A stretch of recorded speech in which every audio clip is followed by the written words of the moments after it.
for clicking my link. Today I will be talking to you about the experiences and prevalence of sexual harassment on college campuses in the workplace, the MeToo movement and the history behind it, and how it impacted our society so far and where we go from here. It's important to recognize that sexual harassment and violence can happen anywhere, and we, the people of the future, are vital for us to be aware of this, and we can produce the change. So since all of us go to DUVO, I'm sure you've seen the flyers at Endless in ending the harassment on campus. According to RAIN.org, they report among undergrad students, 23.1% of females and 5.4% of males experience sexual assault through physical force, violence, or incapacitation. As we try to decrease the sexual harassment or violence on campuses, it is important to address it in the workplace. The workplace especially is difficult because we are unable to get away from it and must revisit it every day. So according to Harvard Business, 82% of women and 74% of men report hearing inappropriate sexist comments either at work. I'm sure a lot of people have been in this position of hearing inappropriate comments either toward you or a coworker, and it is uncomfortable and you don't know how to approach it. And 28% of women and 8% of men reported unwanted sexual and romantic attention and touching at work. 14% of women and 5% of men said that they had lost work opportunities because of sexual harassment, which was associated with delays in promotions, reduced to access in high-profile assignments and sponsorship, bias against parents, and higher intent to leave. College campuses and office workplaces are taking the initiative to talk about sexual harassment and violence and to approach it. However, we do need to implement training in all workplaces, such as fast food restaurants, hotels, kitchens, etc. All those places that don't require a degree, so there would be some workers there that have never even been exposed to sexual harassment awareness because maybe they've never been on a college campus before. Implementing training in all workplaces could help decrease the uncomfortable and unwanted sexual comments, actions, and encounters. Now that most of us are in the healthcare field, this is something that we run into as healthcare professionals, and it is imperative that we do and report it. An article discussed the implications of sexual harassment could also have on the victim, but then also has on the patient. So like if there is an inappropriate conversation or relationship between a physician, a nurse, a doctor, a physician, whatever, it could also decrease patient care and the quality of it. And this could decrease the team morale, and patient care quality could increase the risk of medical errors. As we delve into women's experiences, it is too often that their reports are neglected or dismissed. It wasn't until recently that women have been empowered and refrained from silence. Not only are women standing by those who have been victims, but men are too. This is when the Me Too movement has taken over the societal gap between silence and speaking up. The Me Too nonprofit organization was founded in 2006 to help survivors of sexual violence, particularly Black women and girls and other young women of color from low-income communities, finding ways to heal. The goal is to reframe and expand the global conversation around sexual harassment and violence.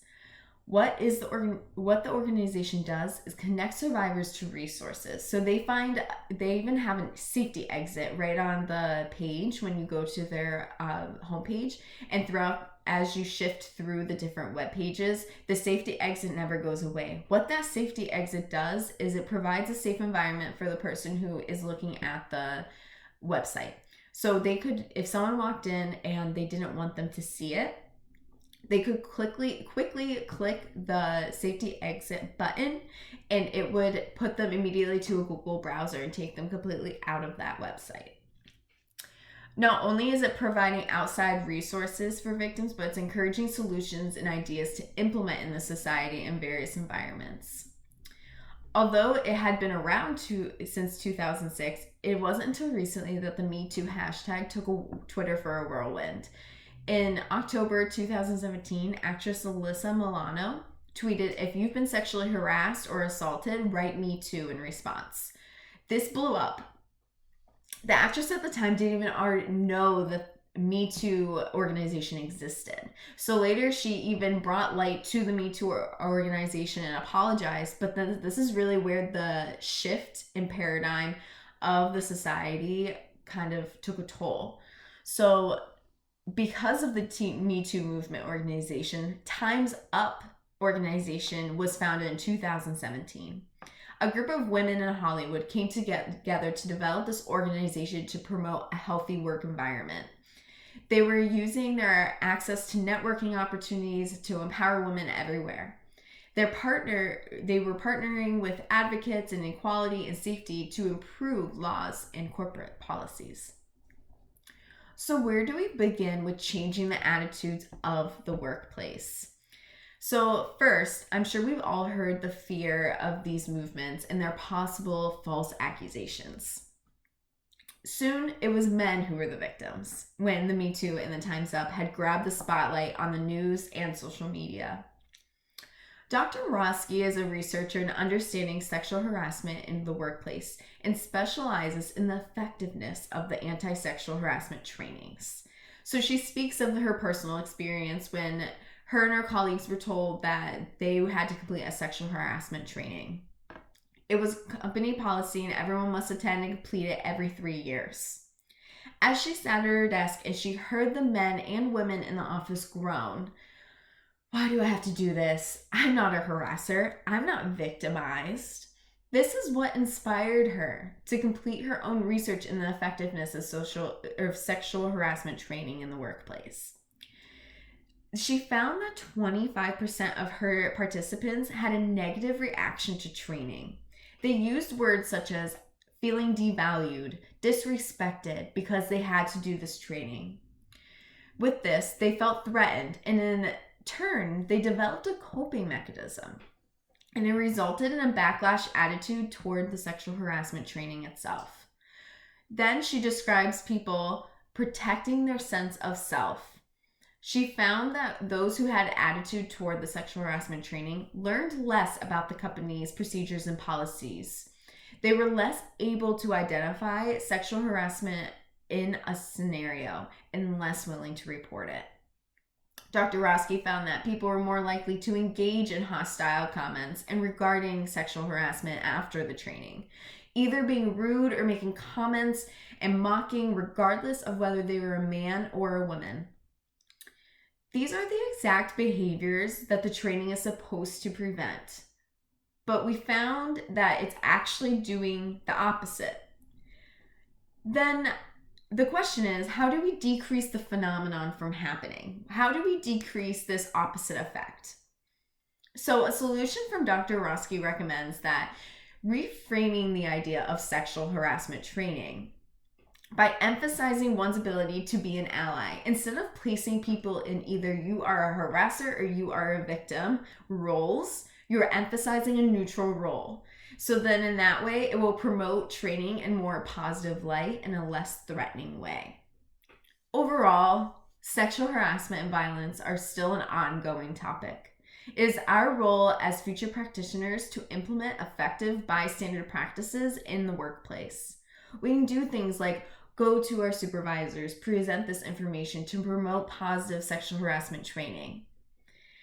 As an active bystander, if you know of someone to be a victim of harassment or sexual violence, you are now aware of resources like Me Too and Time's Up that provide people with resources and outside help. There will not only just be one person that puts a stop to this. We must be an active member in our society in order to promote campus and workplace safety. We are also the active members that help shift this paradigm in the emphasis of speaking up and emphasizing the fact that you can be an active bystander and it doesn't have to have necessarily a negative light in the training itself. So that is all I have for you guys. Overall, know your resources for people that need it, be an active member and bystander, and help those around you, and be aware of your surroundings. So I hope you enjoyed this and have a wonderful day.